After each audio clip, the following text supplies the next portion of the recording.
Cary Grant, the epitome of elegance and charm on Hollywood's silver screen, dazzled with his flawless smile, yet concealed a silent struggle within.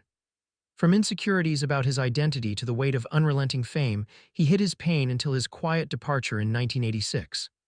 Step into the story of a legend where glamour veiled the depths of hidden turmoil. Grant faces childhood abandonment. The glamorous Hollywood star's story began as Archie Leach, born into a poor Bristol family.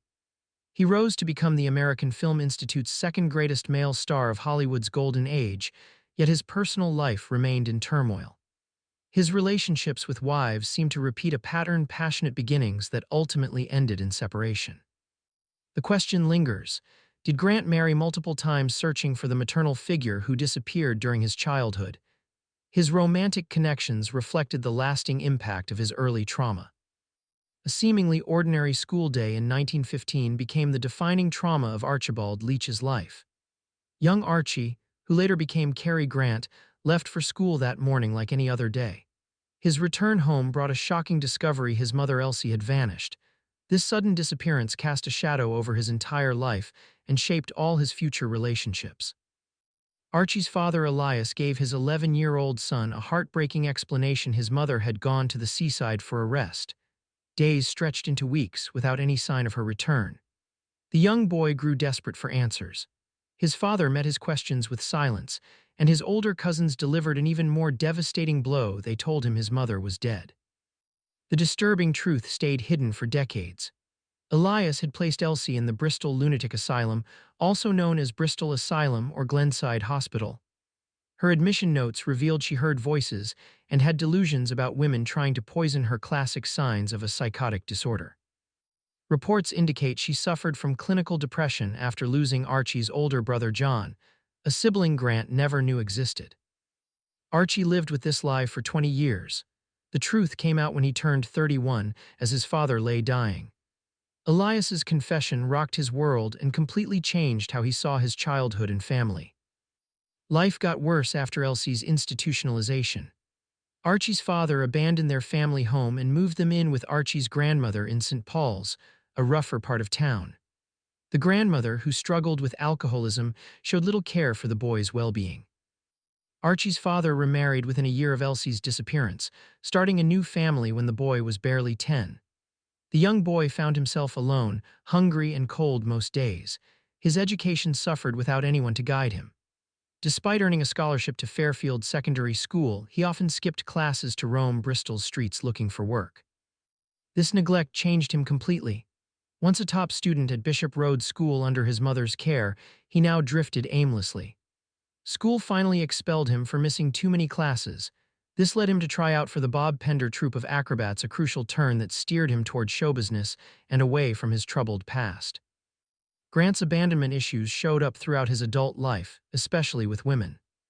Mark Glancy, author of Cary Grant, The Making of a Hollywood Legend, explained, "He struggled to maintain committed, trusting, stable relationships with women. He lived in constant fear they would disappear." Later in life, Grant acknowledged this pattern. "I was punishing my wives for what my mother had done to me. I was making the mistake of thinking each of my wives was my mother." This insight helps explain why he married 5 times. Grant arranged his mother's release from the institution in June 1935 after learning she was alive. He supported her financially, called every Sunday, sent gifts, and visited when he could. Their relationship stayed distant despite his efforts. A friend who witnessed one visit noted, "She never responded to anything Cary said. She seemed profoundly autistic. He never got what he needed from her as a son." His mother's absence and father's abandonment created a stark contrast between Grant's public and private self. He projected sophistication on screen while battling deep insecurities. Biographer Scott Iman noted, "The gap between his true self and his screen persona caused him great anxiety. He could act suave, but inside he remained Archie Leach." Fear of things going wrong haunted him, and he tended to focus on the negative. This childhood trauma explained why Grant waited until his 60s to have his only child, Jennifer. She later reflected that he probably resisted having a family for most of his life out of fear that everything would fall apart. He doubted his ability to maintain relationships or be a good parent. Grant joins vaudeville to escape home. Life changed forever for 14-year-old Archibald Leach with one bold decision. The Bristol music halls became his safe haven from a troubled home life. These halls showed him glimpses of a brighter future beyond his grim reality. Young Archie couldn't resist the pull of adventure after watching Bob Pender's troupe of acrobats and comedians perform at the Bristol Hippodrome. He came up with a clever plan. The boy wrote to Pender, pretending the letter was from his father, and sent along his photo. "I didn't bother mentioning that I wasn't yet 14, which meant I couldn't legally leave school," he later remembered. The thrill of his plan kept him awake. Never was there such inner excitement, of joy, disbelief, fear, confidence, and indecision. In the secrecy of my room, I could neither sleep nor sit. He slipped out of his house in the dead of night and walked through empty streets to catch an early train to Norwich, where Pender held morning rehearsals. His adventure lasted just 10 days before his father found him and brought him back. The experience lit a spark in young Archie. About 18 months later, now legally old enough to leave school at 14, he rejoined Pender's troupe with his father's blessing. This reunion turned out much better. Father enjoyed a glad reunion and a drink as well with Bob Pender, and after the evening's last performance, we walked home together in the quiet summer darkness of the Bristol streets. Archie threw himself into theatrical training under Pender's guidance. His natural talents shone. These early years shaped his future career. His performances often saw him wearing a huge papier-mâché mask on which sat a large, white, limp lady's bonnet with a frill around it, and my elongated body and long legs encased in a great calico dress. His time with the troupe helped develop what later became his signature grace on screen. Archie's journey to becoming Cary Grant took a big leap in July 1920. The 16-year-old sailed with Pender's troupe from Southampton to New York on the RMS Olympic. They landed a prime spot at the New York Hippodrome, the world's largest theater back then, seating 5,697 people. The troupe put on 12 shows every week for 9 months in a production called Good Times. They toured America extensively after that, hitting cities like Boston, Syracuse, Montreal, Toronto, and Detroit. Archie kept busy between shows too. He worked as a stiltwalker at Kenai Island during summer 1922 and even played an audience plant for a mind-reading act in Duluth, Minnesota. Pender's decision to head back to England marked a turning point. Archie loved America so much that he stayed behind with some other troupe members. This choice marked his clean break from his troubled past in Bristol. The vaudeville circuit became his new life as he kept performing and perfecting the precise timing that would later make him famous. His knack for reinvention, first as a vaudevillian far from home, then as a Hollywood star, came from these early independent years. He learned more than just performance skills. These experiences taught him to become skilled at self-creation, which helped him craft the sophisticated screen persona of Cary Grant. Hollywood reinvents Archie Leach. Archibald Leach came to Hollywood in 1931 after spending years in vaudeville and Broadway. He was a polished performer with raw star potential. Paramount Pictures general manager B.P. Schulberg saw something special in him and signed the 27-year-old to a 5-year contract at $450 per week. The studio needed to turn this Bristol-born performer into someone American audiences could call their own. Schulberg wanted the actor to pick something that sounded more all-American like Gary Cooper. They talked it over and landed on Cary Grant. He got Cary from a character he'd played in the Broadway show Nicky, while Grant was picked from Paramount's publicity department's approved surname list. The name became official on December 7, 1931, though he didn't make it legal until 1941. This change went beyond just a new name. Grant set out to create himself as what biographer McCann calls the epitome of masculine glamour. He looked up to screen legend Douglas Fairbanks as his role model. This careful self-creation became the cornerstone of his lasting screen presence. Frank Tuttle's comedy This Is the Night, 1932, marked Grant's feature film debut as an Olympic javelin thrower. He wasn't too keen on the role, but a variety critic praised his work and said he looked like a potential femme rave. Mae West's films changed everything for Grant's career and wallet. His pay jumped from $450 to $750 per week for I'm No Angel, and these hits put him among Hollywood's new crop of fast-rising actors. Things got rocky after that. Movies like Born to be Bad, 1934, Kiss and Make Up, 1934, and Wings in the Dark, 1935, didn't do well. These box office flops, plus news about his marriage troubles with Virginia Cheryl, led Paramount to think Grant was expendable. Paramount kept casting Grant as tuxedo-wearing aristocratic playboys during his early years. These roles didn't let him show off his natural comedy skills. He kept asking the studio to let me do something other than straight romantic leads, saying I should be doing light comedy. They wouldn't listen. Things looked up in 1935 when RKO Pictures borrowed him. Producer Pandro Berman took a chance because I'd seen him do things which were excellent, and Katharine Hepburn wanted him too. His first RKO film, Sylvia Scarlett, 1935, bombed at the box office but changed his career. It was the first of 4 films he'd make with Hepburn. Grant found his signature style playing a charming Cockney swindler in Sylvia Scarlett. Director George Cukor noticed that Grant felt the ground beneath his feet, and Variety mentioned that he stole the picture. Grant made a gutsy move when his Paramount contract ended in 1936. He claimed to be the first freelance actor in Hollywood. His first independent film, The Amazing Quest of Ernest Bliss, 1936, flopped, but this freedom let him shape his career and develop that sophisticated yet playful screen presence that made him one of Hollywood's biggest stars. Why did Cary Grant's marriages fail? Cary Grant's personal life fascinated the public just as much as his movie performances. His romantic journey spanned 4 decades and 5 marriages, each revealing layers of the man behind his perfect public image. The marriage between Grant and actress Virginia Cheryl barely survived a year, 1934 to 1935. Their relationship fell apart faster as Grant showed his possessive nature and explosive temper. Cheryl later revealed Grant's physical abuse during their arguments. She recalled him throwing her out of their house while wearing just pajamas. His jealousy turned into control. He watched her every social move and questioned her about male co-workers. Cheryl filed for divorce citing mental cruelty.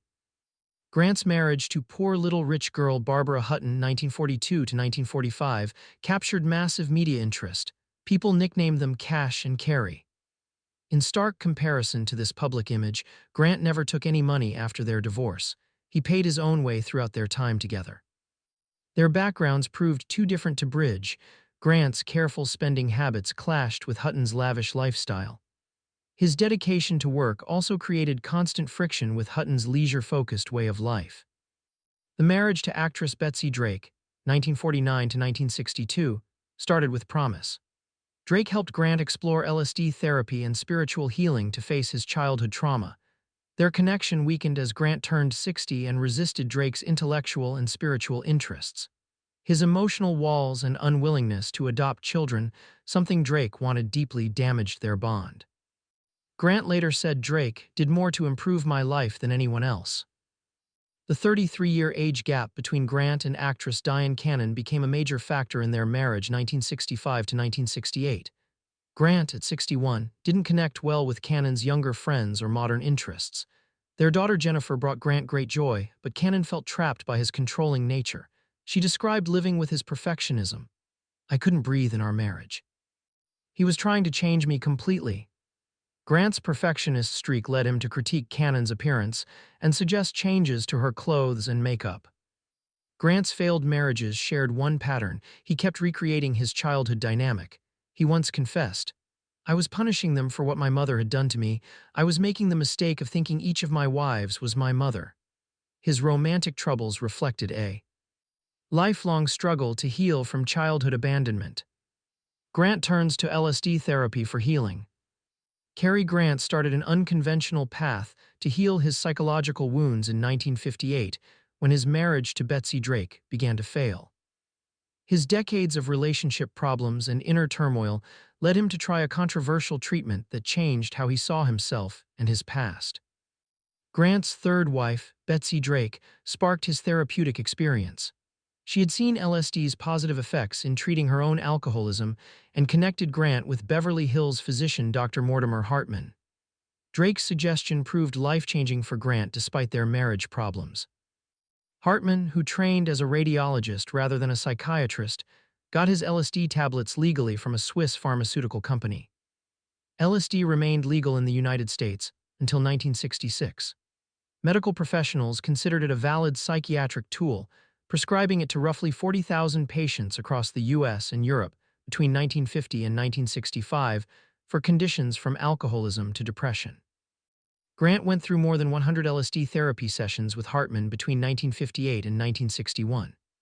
Filmmaker Mark Kittle, who documented Grant's life, noted, "The fact that the sessions lasted 5 to 6 hours suggests that the doses were not very strong. Trips normally last 12 hours or so. What is remarkable is that he persevered over 3 years." Hartman described LSD as a psychic energizer which empties the subconscious and intensifies emotion and memory 100 times. Grant continued his psychedelic therapy with Dr. Oscar Janiger of Beverly Hills after Hartman's medical license suspension in October 1961. He treated these sessions as serious psychological work and called Hartman "my wise Mahatma."